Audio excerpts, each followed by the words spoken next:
As I start taking my bags out to the car, it's sunny outside and the hail starts to pour down. This is like over halfway through February. And I'm like starting to question my reality on whether I really pulled that rune that night before that said hail. And I start to wonder just how magical this time here is going to be. I already had been blown away that I had this idea to drive down Highway 101, north or south, hadn't decided, and this other rune pops out that says travel across a body of water, Laguz.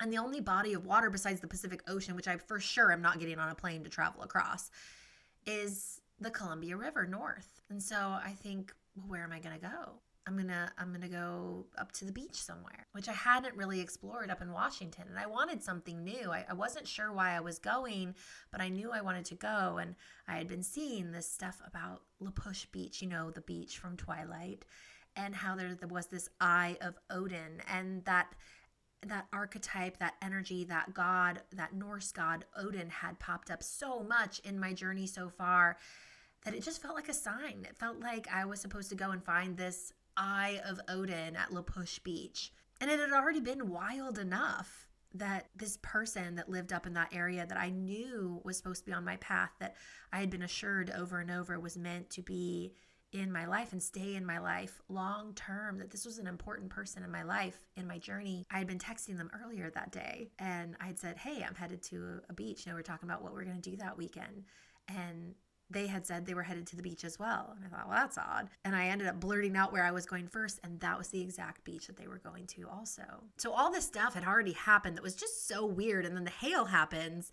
And I'm like, okay, we're definitely going. This is definitely something. This is definitely something divine, mystical. I wasn't really sure yet because I'd only been on my journey and been awakening for a few months at that point. And I hadn't believed any of this stuff was real before that. I was a firm believer in God and Jesus, but never anything having to do with tarot or crystals or the unseen spirits.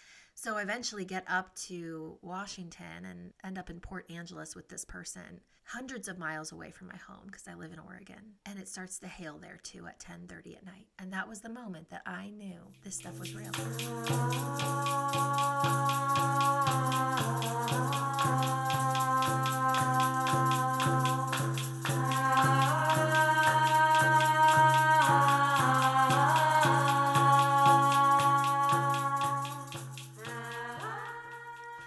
Welcome. Today I'm going to be taking you all the way back to the beginning of my journey, to the moment when I finally realized that there was something truly beyond what I could see in dimensions that I knew nothing about. It was back in 2022, a time of really big transformation and what I consider a lot of powerful energy. But at this time, I had no idea that there was anything beyond God and Jesus, and I was just starting to explore my journey. I was only a few months in, and this was the moment that I came back to time and time again. Whenever I was in doubt, I would come back to this day. But first, let me introduce myself. I am Paige Hook, and this is the Ascending Phoenix podcast, Season 1, Episode 1. This is the beginning of our journey, both here and with what we're going to talk about today. And you're going to want to stick around because this episode is going to cover things like, were there any signs growing up that I was spiritual? What kept me going in some of my darkest moments? What did I have to sacrifice to have the life and the peace that I have now? What was the price of admission of being on this journey? What is the difference between hearing from spirit or hearing from your fear, your anxiety? How does that actually manifest inside of you? What does that feel like? So I hope you'll stick around with us today as we cover a lot of topics. This podcast is going to be not only moments where it's just me, but there'll also be other people that I bring on because I want to hear about their journeys. And I want us to see together how we travel Twin Creeks. We may be on different rivers throughout our journey, but a lot of the things that we travel on the sidelines are a lot similar. And we can find ourselves inside the stories of other people. So I hope you'll come along on this new journey for me as we explore spirituality, mental health, emotional health, and physical health together over the seasons and episodes that are to come. May we always be ascending, and if we burn down, may we rise more beautiful than before. Oh, goodness. Where to start with this story? Well, I guess we could start with the themes of humanity. I am a very typical human. I am very motivated by love, and this story is no different.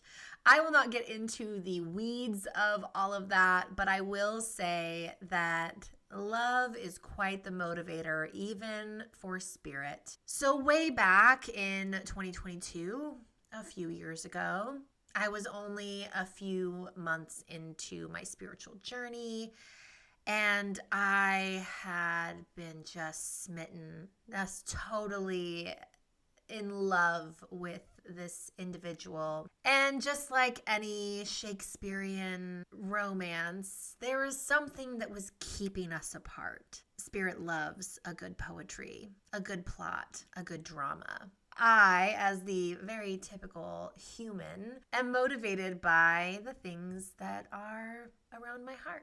I was also really curious about spirituality at this time, and maybe we'll dive into how I got into spirituality a little later, either in this episode or another one. But this was a moment in my life where I'd been really exploring hearing from spirit and exploring spiritual protection and the different feelings that there were with different messages. I had been exploring tarot cards and oracle cards and dowsing rods and a little bit dipping into pendulums at that time, but also runes. And I had pulled some runes after getting this feeling like I really needed to just drive. I needed to go somewhere. I needed to get out of my state.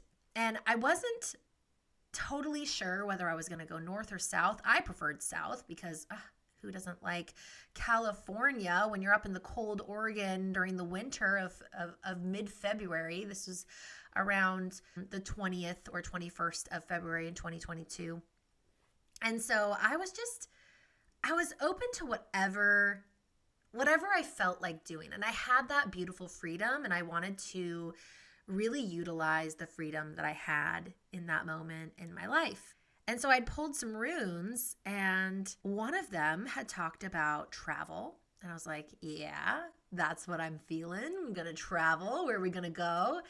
And then another one had mentioned hail. And I'm like, well, I don't know what that means yet, but okay, we'll park that onto a shelf. And then I had one that was Laguz, and it stands for like this travel across a large body of water. And in my head, I thought, there's no way I'm traveling across the Pacific Ocean. So where's the next biggest body of water that I would have to travel across? And that's north, the Columbia River. So I went with what my intuition was telling me, what these runes were kind of nudging me towards, and I decided I was going to go north. And then I thought, well, where am I going to go? How far north? We're talking like Canada? Or are we talking Washington? What are we going to do? And so I started to really think and remember what had come up a lot. And one of the things was 101. And at the time, 101 was a number that I had assigned as signs from like this Norse god Odin, this energy of Odin.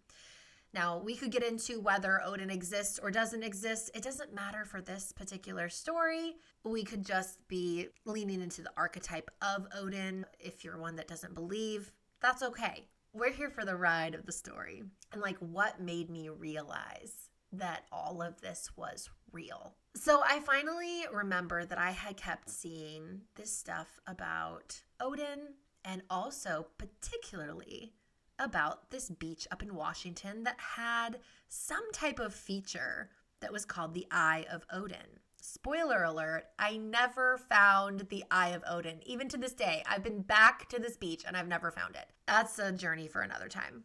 So I go and I try to find this video. And I remember it was at La Push Beach. Yes, the same beach that's in the movies Twilight. And I couldn't figure out if it was at the first beach, the second beach, the third beach. There was nothing there telling me exactly where I could find this place. But I was determined that I was going to go up there, and that was the beach I was meant to go to. That it was a sign that this, this is where I was supposed to be, crossing the body of water. 101, Odin, the Eye of Odin, this La Push thing, this beach that I'd really been curious about ever since the movies were released. It already felt like destiny. And then the morning that I went to leave, I start messaging this person that I was just so in love with. And we're just casually asking each other about what we have going on that weekend. And I blurt out that I'm getting ready to get in the car to go somewhere. And this person says, they're headed to the beach. And they live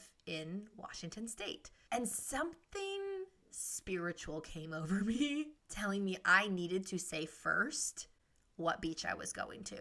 Like that this person would not believe me if we were just by chance going to the same beach. And so I blurt out, oh, that's so interesting. I'm headed to La Push. And then they said that they were also headed to La Push.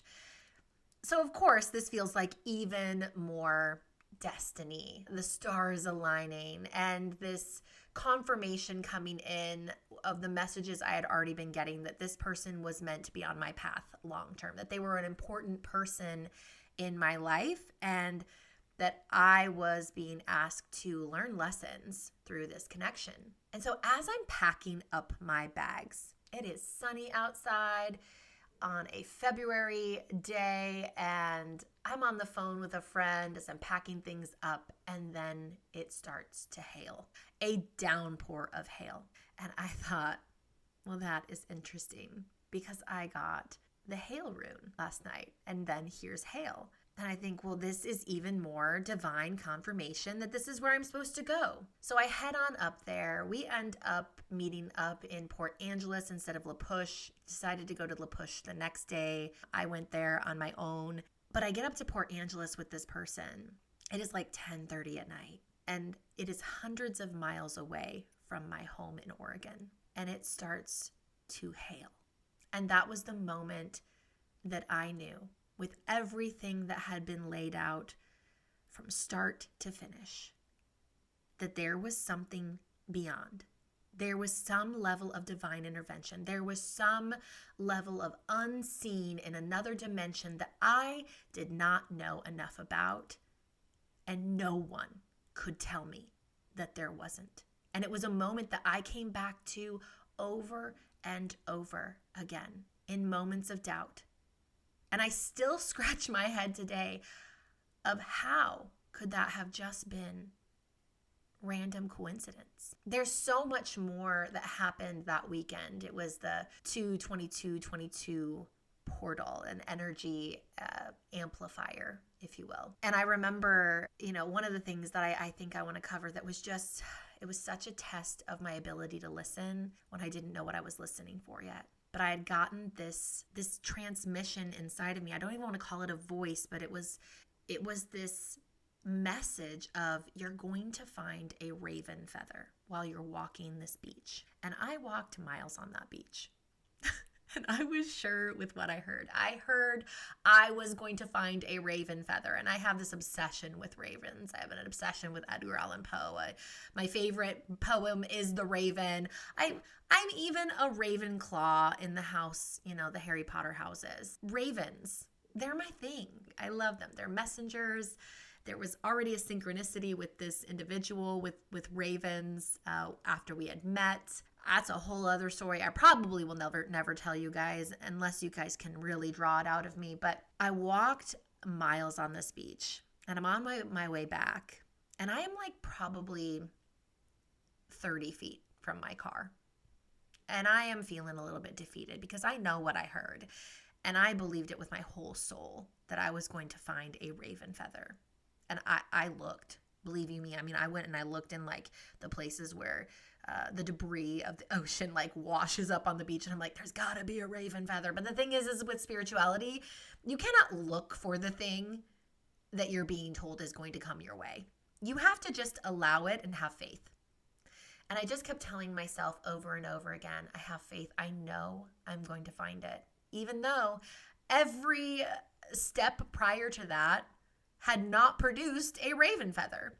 And all of a sudden, I feel and sort of hear in this odd way that wasn't really a voice either, look down.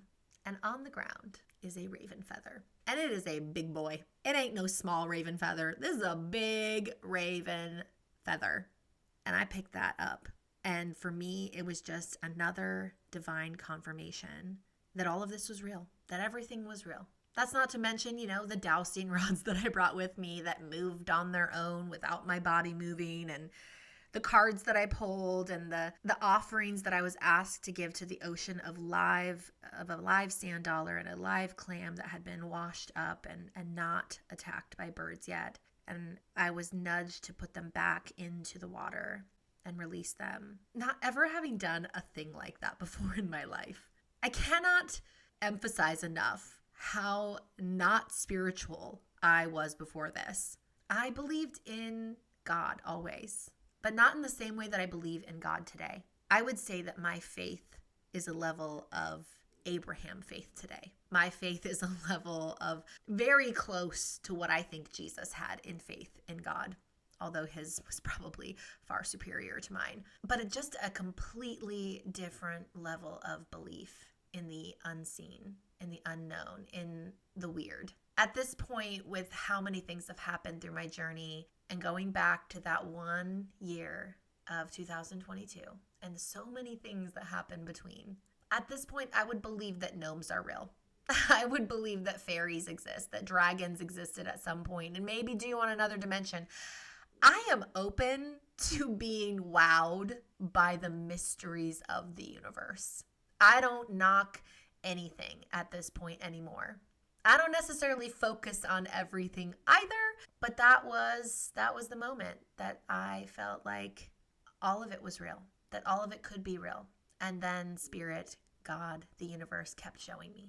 And I'm so grateful. Rolling into another part of my journey, bouncing off of the idea that, I didn't really believe in any of these dimensional things or divine intervention or really destiny or kismet or anything like that. I was a little girl at one point that believed in the fairy tale.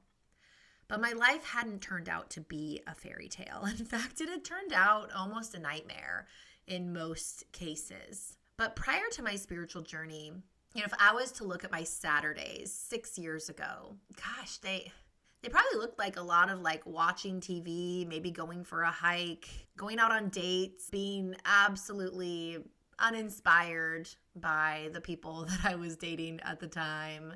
And now my Saturdays, when I'm with my kids, we're hanging out, we're doing things together, we're close together. I take client calls for spiritual guidance and ministry. I sit in a little circle that's just to the right of me right now on the floor. It's got seashells from the beach up there in Washington, where I ended up on the third day of my stay.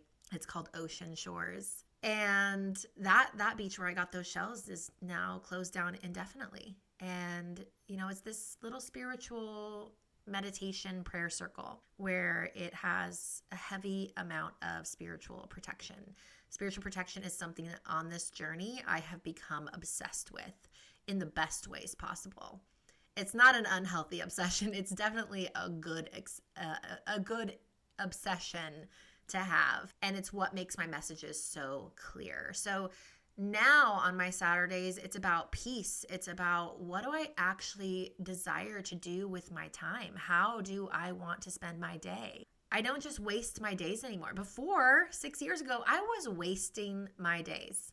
And I really do mean that. I couldn't tell you what I did with any of those Saturdays. And with the Saturdays that I have now, I can tell you that I have spent them with my family, or I have spent them on nurturing myself, nurturing my spirit, helping other people grow. And if I was to go back and watch a movie of my former life, it would be a sad one. it would be one that is giving the beginning of Bridget Jones's Diary. And now I would look at my life as a movie that inspires, a movie that is like the one that I always wanted, but I'm kind of in the middle of it. You know, I'm still like smack dab in the middle of the journey when the plot starts to thicken and things start to roll in and things start to get more exciting, and that protagonist is finally coming into their true self and is living the life that they always wanted to live, and their dreams are starting to come true little bits at a time, and you know that that big dream is about to unfold. And then it's, you know, the movie's always crunched into a little tiny time frame, but you know, we're looking at a time frame of almost 5 years on this journey spiritually all on its own. But I remember in 2021, before my spiritual journey started, I claimed my awakening date to be 11/02, November 2nd of 2021. It was the first time I ever got a tarot reading, and that is its own wild story that doesn't have the happiest of endings, but it sure served its purpose in showing me that there was energy. And that is one of the things that I think is so important on our journey, is that whether you are dealing with negative energy or positive energy, negative spirits or positive spirits, negative entities or positive entities, or something in between, if one of them exists, it is proof that the other does as well. So when you have a negative interaction with an energy, with a person that's influenced, when you have a negative thing happen, like something that feels like black magic coming your way or demons around you, I actually get excited at the proof that they are giving me that my God exists, that angels exist, that my higher self is a real thing, that my spirit guides are legit, because they're just cementing that all of this is real. And I've had hundreds at this point of layers of proof, evidence that I saw after I already believed. But in that beginning part of my journey, I would say I was in a bad place. And I think that's the start of a lot of people's spiritual journey. It's like this catalyst. You hit this catalyst, something that is emotionally breaking to the heart, to the soul, something that you go through that cracks your mental health down to nothing, just cracks you wide open, or something that physically happens to your body, or you have a spiritual encounter that is just so wild, like a near-death experience type of thing, or more than one thing that stacks on top of each other, and finally the dam breaks and you're like, okay, I don't need any more proof, I'm good now. But for me, my breaking point was, you know, the whole heart thing, the love thing. And I had found myself in the lowest point of my life, and everyone was looking at me like I was fine. To the external world, I looked like I was still doing great. The years before my spiritual awakening, I was in political office. I had run for state representative in my area and had gotten the nomination for my party. I had worked as an office manager in the House Majority Office at the legislature. And before that, I'd worked for the executive branch in the behavioral health sector as an executive assistant. I had worked on a construction project in revamping the Oregon State Capitol. I'd done all sorts of things that were kind of flashy, you know. It was a good career. I had a solid head on my shoulders, and then my life just started to unravel. My marriage unraveled. I had to navigate being a single mother, and then I met someone that I considered the love of my life, and that started to crash, and that was my breaking point. That was my awakening point. That was my catalyst. That was the thing that finally was kind of the last straw that made my spirit so weak that finally spirit could speak to me. And at that point, that broken record that I had going on in my head was that I was worthless, that no one could love me, that I was unlovable, that there was no reason for me to even exist. not in a dangerous way, not in a way that I needed to go seek out, serious help for that at that time. But definitely I had a broken record in my head that I was worthless, that I was unlovable, and that there was really no need for me in anywhere in the world. And that's when I decided things had to change. And that's when Spirit started moving in my life. I was tired of pretending like everything was okay. I was tired of wearing the masks that I was successful and happy and perfect. I was tired of it, and I wanted to just be me. I didn't want to sugarcoat anything anymore. I didn't want to pretend that I was happy with the way that my life was going. I didn't want to keep walking the same path that I had been walking for the last few years, even though my resume looked great, even though I could have walked myself into an even better paying job. In fact, I had the job of my dreams when I went through my awakening. It was the job that I wanted the most. And then when I got it, I realized it wasn't what I wanted. And that was probably the biggest crash of all for me, was having nearly everything I wanted and realizing it didn't fulfill me. But this does. This work does. This is where I know I'm supposed to be. And it's so relieving to know that even with the struggle, even with the ups and downs of this journey, and boy, are there a lot when you walk through your shadows, when you have to face yourself of who you've been, of who you are, and learn to love yourself, learn to love your face, learn to love your voice when you have hated your face and hated your voice for years, and to have to walk through and heal that and look yourself in the eyes and say, I'm lovable. I am worthy of good things in this life. I am an incredible human, and I am just as deserving as anyone else of happiness, of health, of connection, of spiritual gifts, as anybody else is in this world. And we all are. We all are. If we go further back into my life, some people might wonder, Paige, were you ever spiritual as a child? No, I wasn't. Only in my teens. I dabbled a little bit in meditation. It's crazy how much you can open up if you just dabble into a little bit of meditation, but be careful of what you connect with, because it can get real scary real fast if you don't got protection. But when I was 13, I dabbled a little bit in spirituality, a little bit in meditation, a little bit into what is astral projection. I had my first experience of what felt like out of body experience, and I still remember it to this day. But I was at a sleepover, or rather I had a sleepover. I had friends over for a sleepover. I was at this house up on the hill. It was my grandparents' house. It was an old red farmhouse, and it was kind of creepy all on its own, just because it was just so ancient and out on this 40 acres of land. And I remember everybody was asleep, and I looked up in the window and I saw this white and gray picture of an old woman with her hair pulled back and glasses on. And she was very familiar. She looked exactly like my great-great-grandmother, Eunice. And I looked away thinking, oh, I've got to be seeing something. When I looked back, she was gone. And that was the only time that I'd ever seen something that was there. The only other odd thing I had happen as a teenager, we lived in a house down on Main Street in Scio, Oregon, and I lived up in the upstairs, which was this really hot attic, with the sloped ceilings, and you got to duck in places of your bedroom so that you don't hit your head.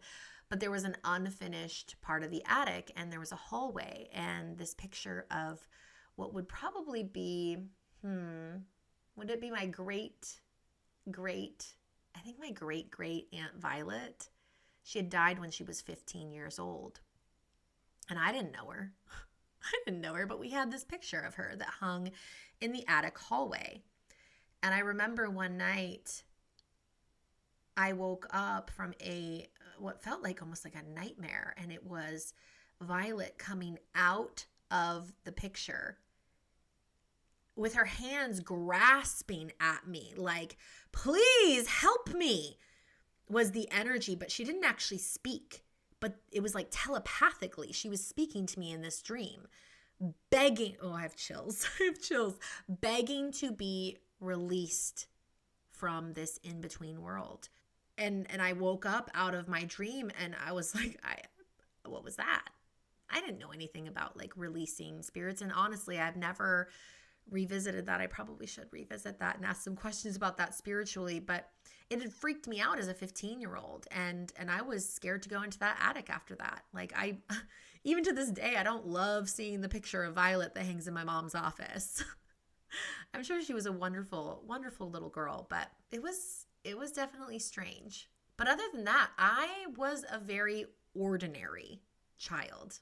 I didn't have fantastical dreams or visions. I remember dreaming of witches when I was really little. It was like this 2D repetitive dream that I'd have night after night. There was tigers and witches, and it was like this, they were like paper forms.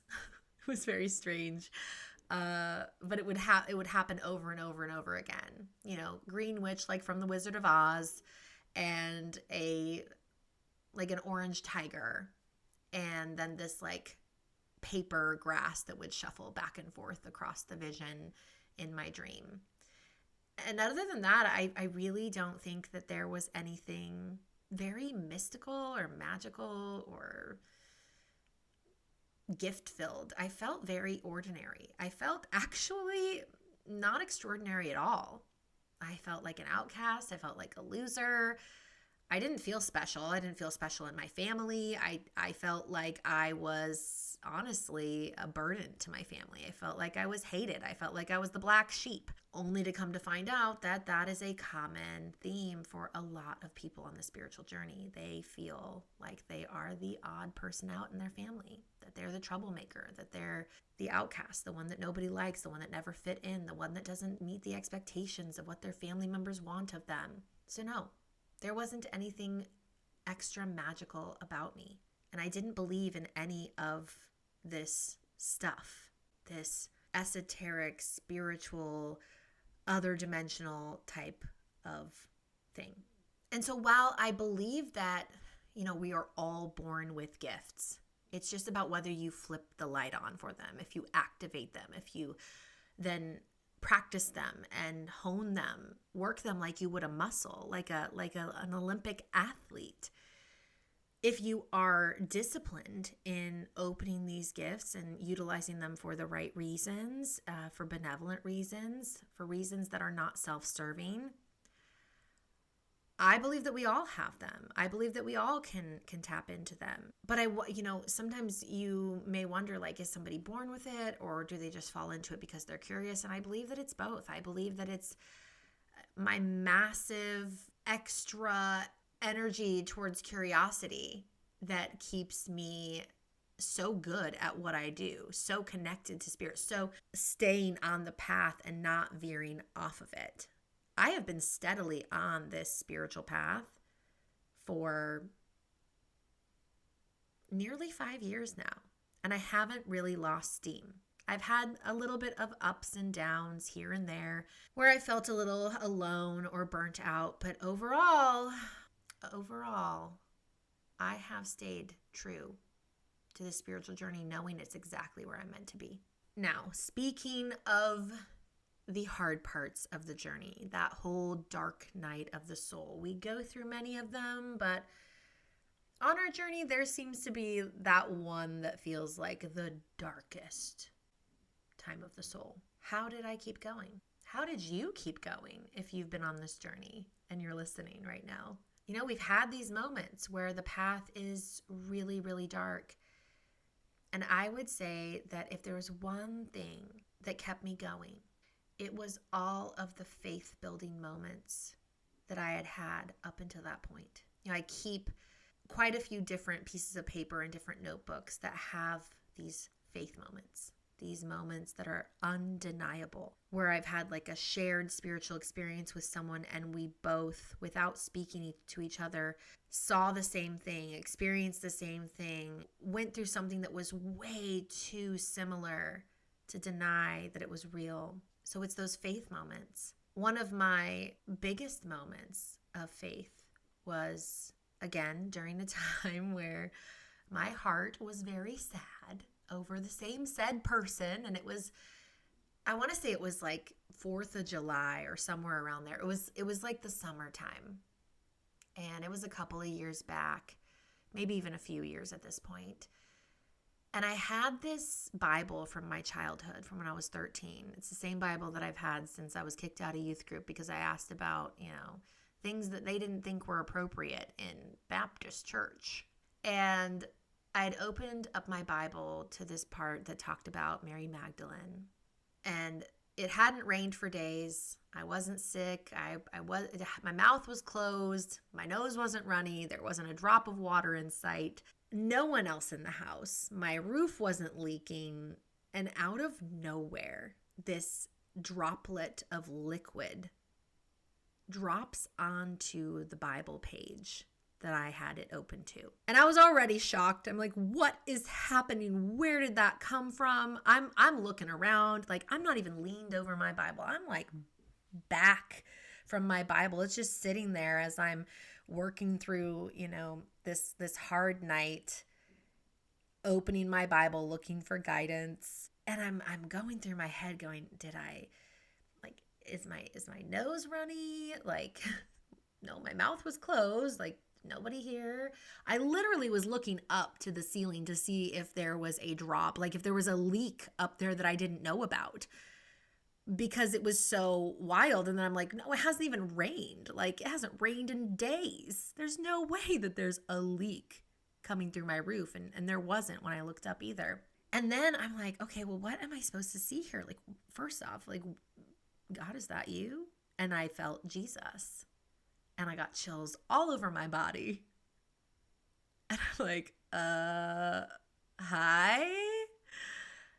And I had this sense to look deeper onto the page. Like, what did it say? And I look right near where the drop was. I took a picture of this for my own remembrance of like where this drop was. And in my version of the Bible, it said, Jesus cried. Jesus cried. It is one of the only places in the Bible that shows you just how human Jesus was. And with that came an entire, what I guess I'll call, download of information that just unraveled in me. It was beautiful. He wasn't crying because everybody else was crying. He was crying because Mary Magdalene was crying. You may know her as Mary of Bethany. But because she was crying and he loved her. Jesus was human in every way. He had every human temptation, meaning that if he was going to be tempted in the way that any other human would be tempted, that would include the temptation of being unfaithful to a partner, which means he would have had to have had a partner for that temptation to happen. And she was his partner. It's not well documented in the traditional Bible, but I know it to be true. I know in my soul that it is true. And it was one of the most comforting moments of my journey to know that even Jesus cried about love, because it so deeply pained him to see someone that he loved crying when there was something that he could do about those tears. It was around the time when he was raising Lazarus from the dead. Lazarus, come out. But Jesus had to wait. Jesus was instructed by God to allow for the days to pass for him to be officially declared dead, because the miracle mattered. And if he had not allowed Lazarus to die and wait the 4 days for it to be considered an official death, then the miracle wouldn't have had as much weight as it had at that time, and the things wouldn't have unraveled the way that they did for the prophecy that had to happen for Jesus and his path. But that was just one of the most amazing moments of my journey, even to this day, because I cannot explain it. I have no other witness to it. It was just me and Jesus. Just me and God. All glory to the Most High God. These are the faith moments that get me through the darkest times. When it feels like I want to give up, when it feels like nothing is going my way, when it feels like everyone is leaving and nothing is going to plan for that moment. And I just hear like, have faith. And it always works out. I'm 5 years on this journey, just flying by faith alone, keeping the lights on in my house, food on the table, bills paid, business going. I'm just walking by faith. And that rolls me into that idea of, what is the difference between when you hear fear, anxiety, versus you hear spirit? And I will say that probably the biggest distinction is, does it feel loving or does it feel condemning? Because if it feels condemning, it's probably not spirit. Now, that doesn't mean it's not confronting, because spirit will confront. Spirit will reveal. Spirit will tell you the thing that is uncomfortable, but it will not be attacking. It will be revealing. It will come with guidance on how to walk forward. It will come as an aha instead of a shame on you. I've had abrupt stops from spirit that's like, stop, don't do that. Like, that's not healthy, that's not kind, that's not you, that's not who you are. I've had that, but often when I want to hear from spirit, I'll make sure that my energy is clear. I will take like 5 to 10 deep, slow breaths. I'll light some incense, a candle, play some meditation type music, specifically ones that have that's like Hertz music, like 528, a love frequency. I'll play that in the background. And then I will ask yes and no questions. And I'll feel the yes in it that's like light and uplifting, or the no. And when I ask the question, I will go off of what comes in quickly and instantly. If there's a hesitation, it's probably my anxiety. If there's a hesitation, if it's not anxiety, then it's my ego or my fear. And then I know I need to take a few more breaths and maybe change the question, change the way that I'm phrasing it, until I am able to hear an answer that's immediate and feels correct. If it's a no, I often feel like this sinking, or like a plunk, like a deep plunk in my head, almost like a penny dropping in there, like, nope. And if it's a yes, I'll often feel this like light uplifting before I ever hear or feel a yes. Or I'll have like a lean forward and it feels very warm and positive, like affirming. But I also want to talk about the cost of the journey, at least for me, and from what I've seen as a spiritual guide for many others. It feels like it costs everything. When I look at my life today, it is completely different from the life that I lived before. I don't really drink, I don't smoke, I don't use substances. The harshest thing I do is coffee. I gave all of it up. When I look at the friends that I have around me on a day-to-day basis, they are all different. Not one of them is the same. I'll say my relationship with my mother has grown closer, and I love that. My relationship with my children has only become more beautiful. I've only become a better mother, a better friend, a better lover, a better partner, just a better person. I am a better person today than I have ever been before. But I've lost pretty much everyone that I knew before this. And if there is someone still around from the past, they have a different role in my life now, and we see each other in a different frequency. Many not at all. Many, it's just a fond memory of what we shared before, with no animosity, no hard feelings, just that's where life took us. But to me, I lost my entire career to this journey. My reputation has completely shifted. It is not the most flashy thing to say that you are a soul wellness guide, and even less flashy if you mention the word tarot. The stigma is real. The fear of what people think of you is real, and it is something you do have to heal through. And I've watched it get really nasty for a lot of people. I know in my own life, I've had people in the real world talk about me, make fun of me. It's not the prettiest, flashiest thing that you could do. It's certainly not for the weak in spirit or the person that cannot have thick skin. And I have plenty of thick skin. That's something God gave me extra of. But I think that one of the things that I had to give up that was the hardest was being good at something, being right, knowing the answers. That ego shedding, that ego healing is a hard lesson to learn for everybody.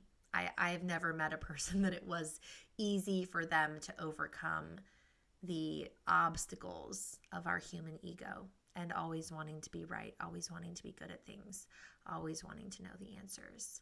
And I learned early in my journey, in that first year, that if it wasn't for my highest good, I didn't get to know. I didn't want to know. It was a boundary I set with spirit so I could stay pure of heart. And that's something that's very tempting to the average spiritual journeyer. They want to know the things that actually aren't in their highest good to know. They don't want to sit in the uncertainty. They don't like the unknown. Who likes the unknown? Who likes uncertainty? Who likes discomfort? It's uncomfortable, but it's necessary. And it's what keeps you grounded. And it's what keeps you from being corrupted. It's what keeps your integrity when you don't push for the answers that you're not meant to have. And it doesn't matter if someone looks at you and says, well, why do you know this, but you don't know that? Because I'm not called to know that. Well, that's convenient. I don't care if you think it's convenient or inconvenient. I'm not going to jeopardize my integrity for someone to know if John loves Sally or Sally loves John. So if you ask me, what's the price of admission to this journey, to knowing what I know, to having the gifts that I have, to having the connection that I have, to having the faith that I have, to having the beautiful life that I love and would trade for nothing, I'd tell you that the cost is pretty much everything that you knew and everything that you were before. It's a steep price, but in my opinion and my experience, it was definitely a price worth paying. And I'd pay it again and again and again. And I now welcome uncertainty. Not always with open arms, but I do welcome it. And I have gotten comfortable with the idea that I walk a narrow path, an uncertain path, and a difficult one, a unique one. And that I've watched a lot of people come and go over the last 5 years. And it's been heartbreaking. It's been lonely. Not everyone is willing to hold on to their faith. Not everyone is willing to consistently show up for their journey and put in the work that it takes to shape those spiritual muscles. The spiritual journey takes Olympic level effort when it comes to spiritual practices, protection, connection, healing, accountability, authenticity, vulnerability, looking at yourself honestly, accepting the parts of you that people don't like, and loving those parts of you even when they don't like them, and deciding what needs to stay and what needs to go, and what you just have to be okay with that people won't like about you. I happen to be a very direct person, and that is not the most popular thing for the average ego. Everybody loves you when you have your gifts and you're helping them, but the moment that it's directed at them for the things that they need to heal and that they need to confront about themselves and learn to love about themselves and learn to shed and shape, it gets a little ugly sometimes. People get real mad when you hold up a mirror and they want to tell you that you should hold up the mirror to yourself. And it's like, sweetie, I already have, and I do every day. And I choose this path. I choose the messages that I deliver. I choose the way that I use my spirituality. Every morning I wake up and I choose this. And I say, God, yes, I will. I will drink this cup. I will eat this scroll. It's a biblical term, biblical reference. But I look at the Most High God energetically and I say, yes, I choose this. And I would say that if there was like one daily habit that I would tell a listener that I can't live without, it is that heart connection to the one infinite creator, that recognition every day that God, the creator, spirit, source, the universe, my God doesn't care what you call them, him, her, but it is that moment of reverence, of gratitude, of love, of appreciation for the beautiful life that I have been given, even when it's hard, and that in the darkest moments, God has shown up, and that the spirits that God has sent towards me that are benevolent and here for my highest good, that respect the boundaries that I've set and my free will to reject anything that they bring my way. You know, the gratitude for those spirits, for the spirits that God has sent.